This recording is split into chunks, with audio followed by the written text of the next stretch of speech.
The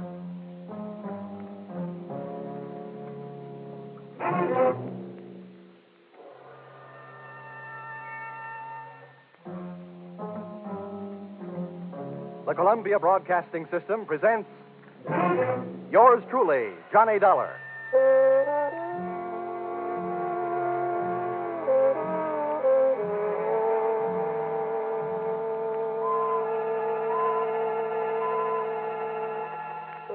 The next half hour has its baggage packed to take a trip with America's fabulous freelance insurance investigator, Johnny Dollar. At insurance investigation, he is just an expert. At making out his expense account, he is an absolute genius.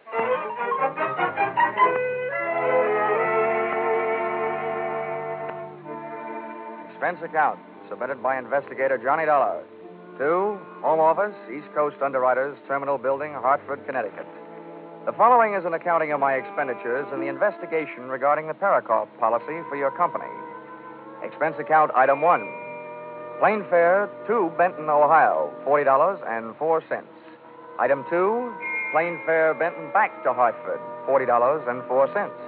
Explanation, purchase 2 one-way tickets. Because of the type of case I'm usually assigned, I never press my luck by buying round trips. This time I was almost right. Expense account item 3, cab fare airport to Valley Hotel, $2.20. Tip the driver. Gee, $1. Naturally. There'll be steak on the table tonight. Welcome to Warfare City. Hey, Dorman. Yes, sir. What can I do for you, sir? Bring my bag inside, will you? Here. $1. Always. All you need is $1 and a pen. Yeah, but does that mean you have to have a lot of strange people in the house? Good evening, sir. Hello. You have a reservation for Johnny Dollar? Yes, Mr. Dollar's in his room. He checked in about 8 o'clock. Huh? Oh, I guess I ain't the man I used to be. What room is he in? Oh, sorry, sir. I'm not permitted to tell you that. I can phone him. Oh, no, never mind.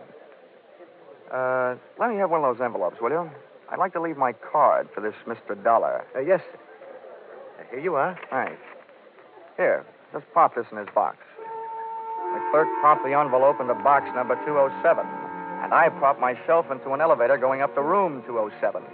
I'd come to Benton to investigate a murder, and in just a matter of minutes, I found myself ready to commit one.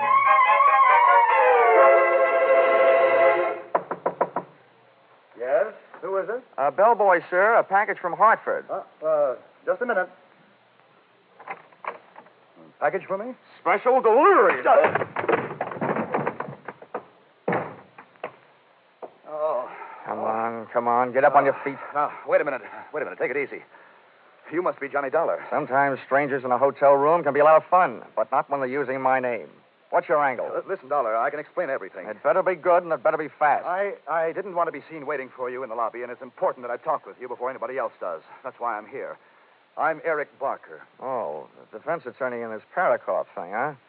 Well, I hope you're better at defending your client than you are at defending yourself. Whether my client goes to the chair or not, unfortunately, has nothing to do with my being a good lawyer. That's what I wanted to talk to you about. Well, I suppose this is one time when the attorney won't mind relinquishing the floor. Why don't you get up on your feet? Yeah, thanks. I will. Now, look, I'm no coward, Dollar. But if either one of us is going to get any place on this case, we'll have to work together. Now, I need your help, and I need it badly. I do a single act, sorry. Now, don't be hasty. I can help you, too. Just how much do you know about the Parakoff murder? All I know is it's one of the screwiest cases I've ever run into. All over the country, beneficiaries are knocking off insured people. But not here in Benton. Oh, no, here they tell the insured man, Harlan Wolf, knocked off his beneficiary and partner, Parakoff. And now I've got the jolly assignment of trying to keep the state from executing the insured man.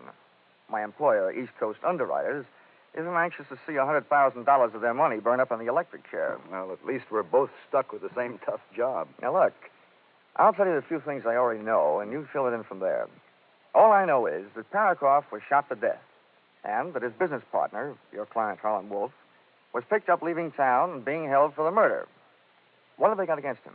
Only what they found on him. That's enough. The murder weapon. Any witnesses? One. Parakoff's wife, Marcia, an eyewitness. A murder weapon and an eyewitness. Well, it seems, at least at first glance anyway, that the state of Ohio will be receiving a large electric bill one day soon. Is there any chance of my seeing Wolf? No, not before he's indicted. Great. Dollar, Harlan Wolf shot Parakoff in self-defense. There was no premeditation. Well, I'm convinced that I could get him off with a second-degree manslaughter verdict if it weren't for the tactics of the prosecution. What's that? Well, they not only have intimidated my character witnesses, they've suborned their own to perjury. That's the sort of thing I'm up against. Well, as the insurance companies keep on saying, never say die. So where can I find the widow Parakoff? Well, if they aren't holding her in protective custody so nobody can question her, she may be at home. That's 1375 96th Street. That's a lot of figures. By the way, how's hers? Expense account item 4, cab fare to home of murdered man and the girl he left behind him, $2.40. I shivered all the way out to the suburbs, but not from fear or anticipation. A simple case of summer shorts in red flannel weather. The Parakoff place was obviously the product of a good income and a bad architect. It looked like a great big wedding cake, and Mother Nature had mercifully iced the confection. The front walk was white and untrammeled as if driven snow. As a matter of fact, that's what it was. 3 inches of it, which meant that Marcia hadn't had a visitor in the past couple of hours. I was playing detective, and somebody inside was playing the radio. So, I played Peeping Tom, and loved every second of it. I couldn't see her face, but she had a lovely profile. I hastened to the door.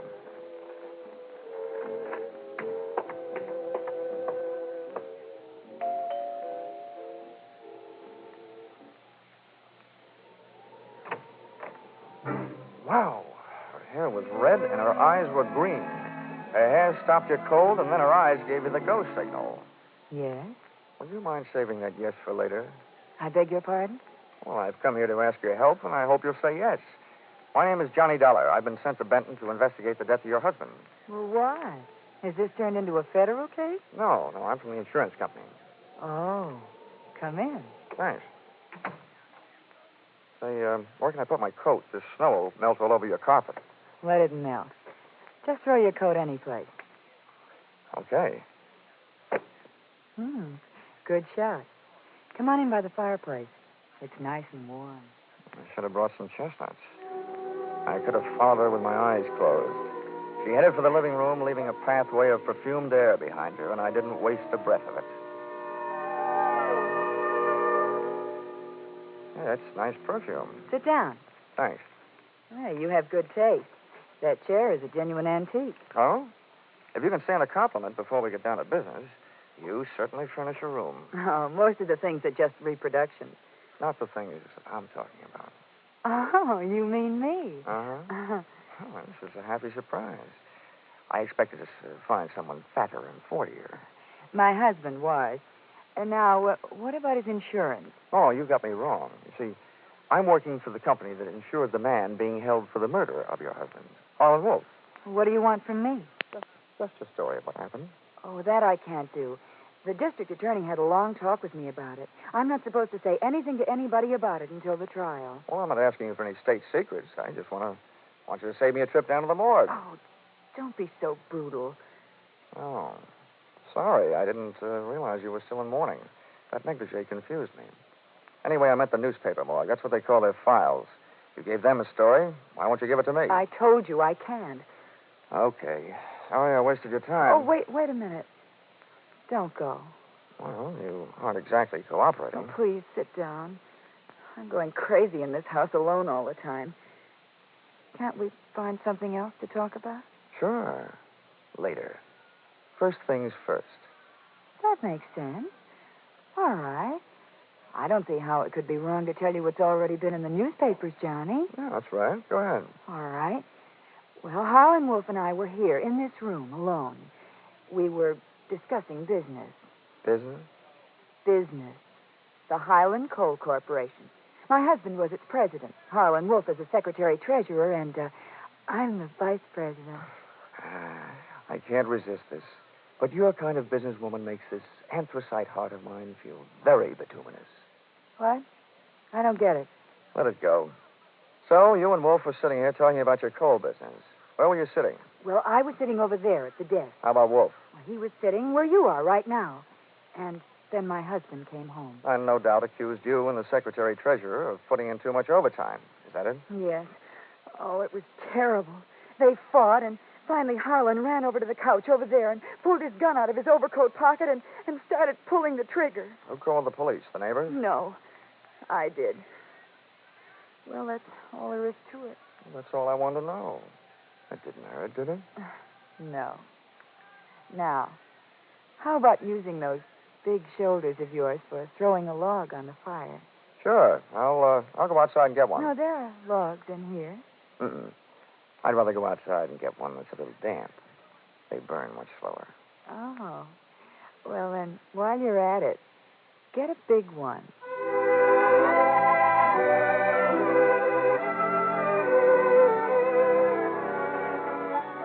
I left Marcia gazing into the fire, called a cab, and stepped out into the cold night air to wait for it. I went down the front walk with my mind on what was behind me instead of what lay ahead. Hey, Dollar. Out of the white snow loomed two very large blue police uniforms, completely filled. Get out of this Parakoff mess, Dollar. As a matter of fact, get out of this town. Why, officer? I'm just beginning to like it here. Look, this is from the top that makes it official. We've got the guilty man. We don't want any trouble. Look, you go back to the top and tell them that this is one sure way of getting trouble. They told us how to answer that one, too. I did my best. My best to break every one of the Marquis of Queensberry rules.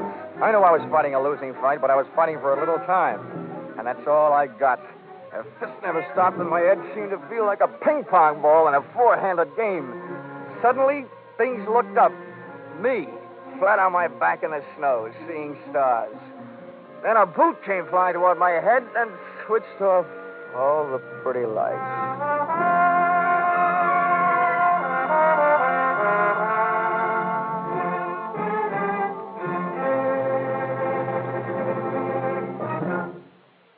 In just a minute, we'll bring you the second act of yours truly, Johnny Dollar.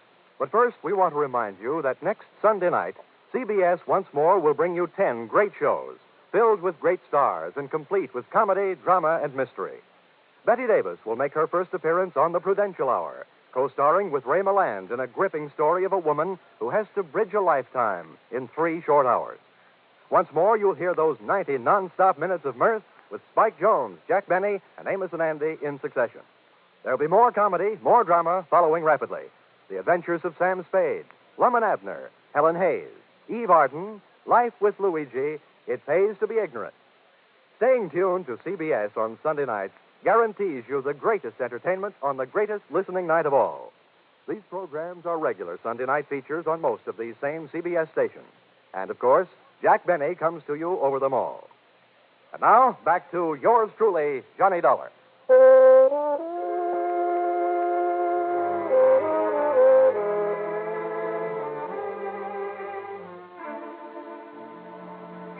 Continuing expense account submitted by Johnny Dollar to the Home Office, East Coast Underwriters, Terminal Building, Hartford, Connecticut.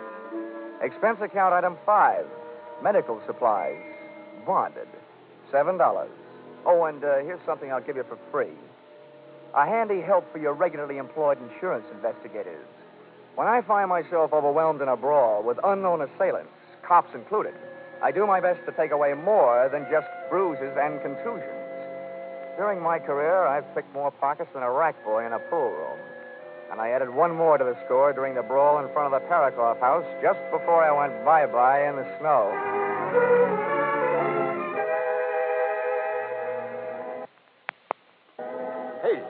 Hey, mister, wake up. Come on, wake up. You'll catch your death of cold. Did you call a cab? Yeah, I think so. Holy smokes, your face. Was you robbed? What's the matter? Isn't it there? Huh? Here, I'll give you a hand. Thanks. Holy smokes, when I first seen you laying there, I thought you was a snowman tipped over. How do you feel, cold? Forevermore, I shall look kindly upon the haddock in the deep freeze. Huh? Hey, what are you looking for? I'm looking for a wallet. Did you lose it? First I found it, then I lost it. Oh, yeah, here it is. Come on, let's get out of here. Where to, mister? Police headquarters? Police headquarters? Over my dead body. Expense account, item 6. Breakfast in bed, $2.40. Expense account, item 7. Photographic work, $6. for taking pictures of contents of wallet I lifted from the police uniform the night before. Expense account item 8. 70 cents cab fare to office of Edmund Byron, district attorney. Sorry to have kept you waiting, Bob. Good heavens, man, your face. Felonious assault? Yeah, but I got a flash for you. Not by person or persons unknown. Splendid. You wish to prefer charges? Yeah, you're half right again. But not for felonious assault and not against the guys who gave me this going over last night. What are you talking about? You know what I'm talking about. They were a couple of your harness bulls. I don't want you to waste any time denying it, so forget it. I don't have the slightest idea what this is all about, Dollar. I said forget it. I want to talk about something more important. You're holding Harlan Wolf for the Parakoff murder.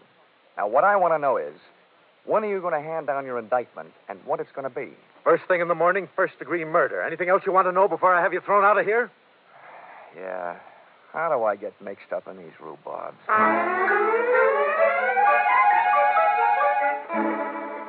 Expense account, item 10, 5 cents. A phone call to my partner in despair, Eric Barker, attorney for the defense, who agreed to lend me a set of police photographs of the scene of the crime and the principals involved. Parakoff looked very dead. Marcia looked very frightened. And the accused, Harlan Wolf, looked very fat. The pictures of the scene of the crime indicated the shooting occurred with Parakoff and Wolf standing face to face, and that all of the bullets had gone banging straight into the right side of Parakoff's body. I set up an appointment to meet Barker at 3 that afternoon and decided to make the most of the time in between by seeing what kind of a trade I could make on that wallet I'd picked up during the winter sports of the night before. The name in it was Ben Arnold, and the address was disreputable.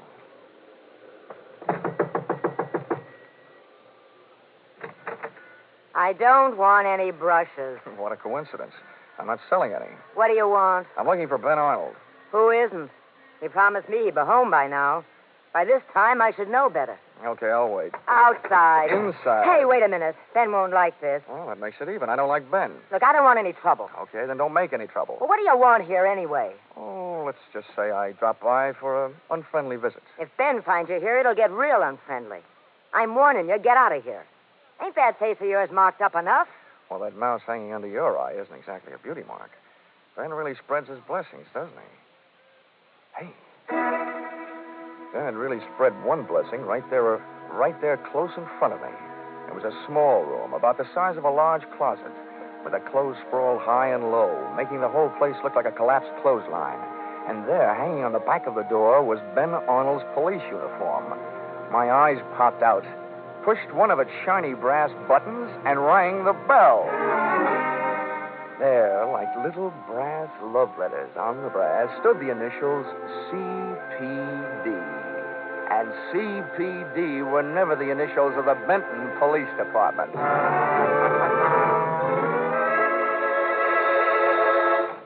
Thanks for seeing me so quickly, Barker. Dollar, you are. Good Lord, what happened to your face? A couple of police uniforms with overstuffed shoulders did this to me last night. Oh, there you are. I warned you. We're up against a ruthless bunch. Something should be done about it. Why, using the police force to beat up anybody who stands in their way? No, Barker. They were wearing uniforms, but they weren't police. Hey, what? Well, I'm afraid I don't follow you. Barker, can you give me one good reason for a Benton cop to be wearing an out-of-town uniform? And don't tell me they got mixed up at the cleaners. Out-of-town uniform? Yeah, and here's another one. If the law enforcement setup here is so rotten, why would they go to all the trouble of dressing up an outsider to do their muscle work? Well, I don't know. What I mean is, did they? Who else would do it? It certainly couldn't have been Marcia. Well, why not? The policy I'm interested in is the one that Parakoff, as president of that coal company, took out on Wolf's life because of his importance to the company. That kind of policy is taken out every day. But Marcia, as vice president of that coal company, is in line to collect on that policy if Wolf goes to the chair. But why should Wolf admit to the shooting? He has nothing to gain and his life to lose. Now, look. Marcia told me that the night of the murder, she and Wolf were alone in the house talking about the coal business. And then she didn't know what I meant when I used the words bituminous and anthracite. Whatever Marcia had on the fire that night with Wolf, it wasn't coal. No. Well, you're right about that. Marcia and Wolf were having some kind of romance. Okay. So let's say Marcia shot her husband. Let's say Wolf is madly in love with her. Let's say she promises Wolf that she will testify he shot her husband in self-defense. Marcia gets away with murder, Wolf gets away with a light sentence or none at all, and then Wolf gets away with a girl. That makes sense. Yeah, but what makes you think this is even possible? Barker, somebody had me beat up last night. I say the prosecution wouldn't have bothered sending fake cops. So, the question is, who would? There's one thing I've got to check, and check fast. Well, what's that? Those police photos you gave me show that Parakoff was shot by a left-handed shooter. And that's one of the prosecution's strongest points. Wolf was left-handed. Well, that doesn't prove that Marcia isn't. Barker, I'm going out and see Mrs. Parkman, Mrs. Parakoff. And there's only one thing I really hope. That she's left-handed? That she's wearing that same negligee she had on last night.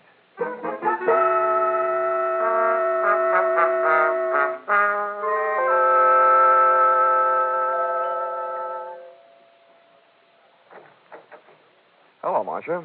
Can I come in? Why, Johnny, what happened to your face? Oh, I didn't get down to the beauty parlor today. You look like you've been fighting. Uh-huh. Not too well, but wisely. Well, come on in the other room. And how about throwing another log on the fire? Say, you're a real little firebug, aren't you? You should have lived back in old Nero's time. Whose time? Never mind. I'll tell you what, I'll build the fire if you light it. Well, I'd love to. Oh, you're getting a dry one from inside. Last night you went all the way outside to get one that would burn for a long time. Oh, that was last night. You got some paper? Here's some. There we are. Okay, hot point. Here's my lighter. Touch it off. Okay. There, that'll do it. Come on. Sit down over here. No, over here'll do. This chair is a perfect fit for me. Which makes me think maybe the state of Ohio has a chair that's a perfect fit for you. What are you talking about? Well, if you want to play games, I'll read you the rules. You know, there's a big advantage in being on my side of investigation. Fellas in my racket have the benefit of a lot of experience. But murderers, well, almost everyone is inexperienced at that business. One moment they aren't murderers, the next moment they are. Johnny, please. Now, let's have a look at what's on my side. For instance, from the empty shells thrown off by an automatic pistol, the experts can get a better picture of a murder scene than they can from the witnesses. Your husband was killed by a gun that was held approximately 18 inches away and directly in front of him. And the bullets entered the right half of his body. That means he was killed by someone who shoots left-handed. Harlan Wolf is left-handed. You can ask him. He'll tell you. I know that. And so are you. Anybody who lights a cigarette lighter with your left hand is left-handed, which makes you a good candidate. That doesn't prove anything. No? No, I guess it doesn't. But this chair I'm sitting in does. What do you mean? Last night you told me Wolf was sitting in it when your husband came home. And that statement makes you a liar. Look, I'm trained down to the point where my belt is ready to sue my hips for non-support. And I can just get into this thing. And Wolf's picture shows that he's got a beam like the Queen Mary. He wasn't in this chair, which makes me think he wasn't even in this room when your husband was killed. All right. So I'm a liar. That doesn't mean I'm a killer. Marcia, investigators can make a lot of mistakes, but a murderer can only make one. And you've made a big one. I tell you, I'm no murderer. You've got to believe me, Johnny. I'll tell you everything. You're right. Harlan Wolf wasn't here. That's enough, Marcia. Shut up. Eric, what are we going to do? He knows. Keep quiet. Well, Barker, for a defense attorney, you're acting mighty offensive. We'll have to get rid of him, Eric. Just as soon as we get rid of something else. Dollar, you've only got one thing on me. Ben Arnold's wallet. And I want that. Now. You're welcome to it, Barker. But it might interest you to know that I've had its picture taken this morning. Your phony policeman's wallet and everything in it. And copies are in the mail right now. The insurance company won't have any trouble connecting you with the comedy cops who beat me up last night. You're bluffing. There's something else I've got on you, Barker. This morning, when I was lying in bed, counting the bumps on my head, it suddenly occurred to me that you were the only one who knew where I was going last night. So you must have been the one who had me roughed up.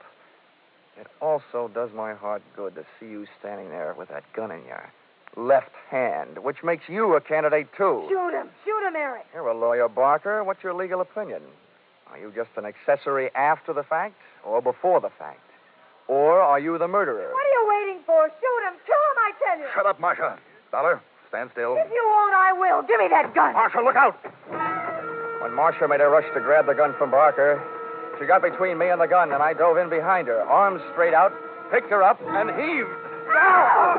Marcia went smashing into Barker, and I went in a frantic treasure hunt through that flailing mass of snorting, angry bodies to find the head that held the gun. Believe me, it was no place for a lady, but Marcia was no lady. I grabbed deep in between them and pushed Barker's gun hand up under the go-round, and just to make sure the rest was strictly a fist fight, jammed my trigger finger in over his and pumped till all the shots went into the ceiling. The way the plaster was falling, it was like another fight in the snow. But this time, Johnny Dollar came up heads instead of tails. Eric! Come on, Barker. Up you come. And down you go. Oh, Eric. All right, Marcia. All right. When I first met you last night, I asked you please to save a yes for later. I'm going to ask you a few little questions. If I'm right, let's hear it. 1. Did you kill your husband? Okay, 2. Did Eric Barker shoot your husband? Did you kill Harlan Wolf, tell him you did it, and talk him into taking this rap for you? It was all Eric's idea. He said we'd get rid of my husband and Wolf and... And collect their insurance. Well, Marcia, there's just one more question.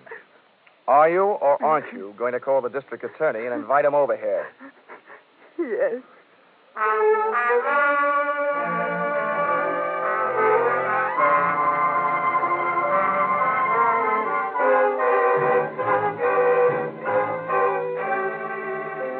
Expense account item 11. $12.40 as lunch for the district attorney, who also turned out to be left-handed. And a very nice guy to boot. We had a lot in common. It was the first case either one of us had ever worked on where the defense had been working harder than the state to bring in a conviction. Also, that it was the first case where everybody on both sides turned out to be guilty. Defense attorney Eric Barker of murder, his girlfriend Marcia Parakoff of being an accessory before and after the fact, and Harlan Wolf of conspiracy to defraud. No wonder the nation's jails are getting overcrowded.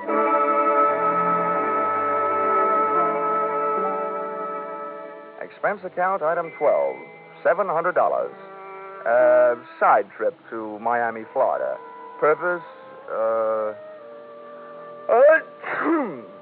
Purpose, to recover from catching 40 winks and a miserable cold in Benton, Ohio snowbank. Hey, Johnny, come on in. The water's fine. Expense account total, $1,230.20. Signed, yours truly, Johnny Dollar.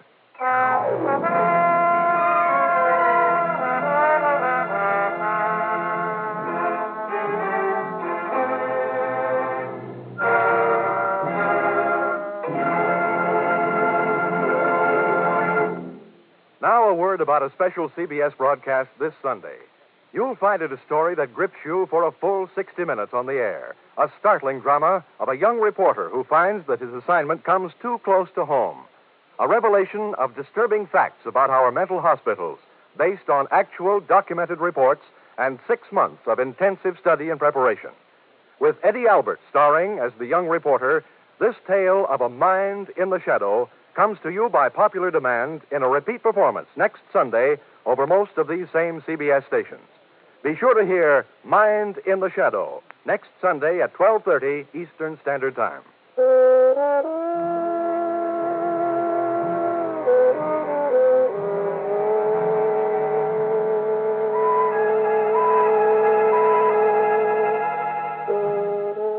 Listen in again next week when CBS brings you Yours Truly, Johnny Dollar, with Charles Russell as Johnny.